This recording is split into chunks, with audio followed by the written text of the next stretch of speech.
जनी रंग डाली जीजा जी हमार लस लस करो का हौसला अब जनी रंग डाली जीजा जी हमार लस लस करो का हौसला अब जाई खेली दीदी के संग साली करता हमारे माँ एगो चुमा दे द तू दाना दन दन दन। साली करता हमारे माँ एगो चुमा दे द तू दाना दन दन दन। वही का दीदी से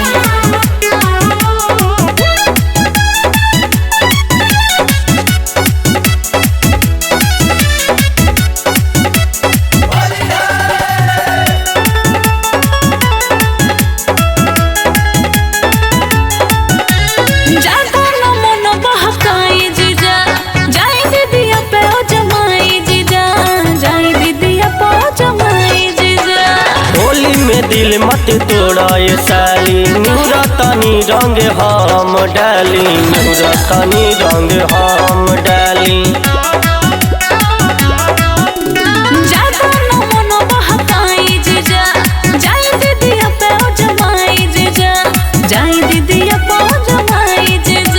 होली में दिल जन तोड़ा ये साली निहुरा तनी रंग हम डाली निहुरा तनी रंग हम डाली। सुनी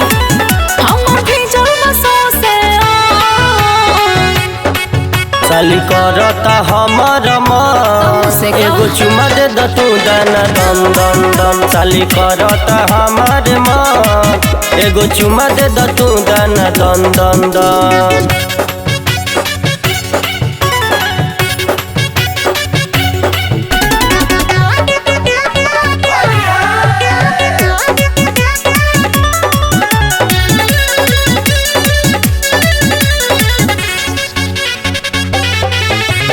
दीपक बिहारी यार डिया तो करो न तू बोल जोरी करो न तू बोल जोरी। मन में बिगड़ल अंग देखी के गहिर ढोड़ी देखी के गहिर ढोड़ी।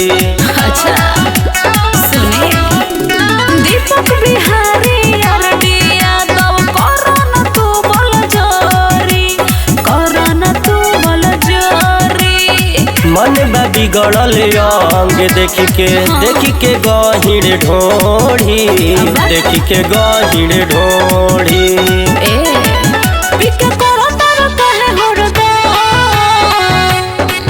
साली करता हमारा माँ एगो चुमा दे द तू दाना दन दन दन। साली करता हमारे माँ एगो चुमा दे द तू दाना दन दन दन। काहे नहीं की बुझा जवन मजा तारे में बा तार दीदी में कहाँ बा आवा ना ओटा ना।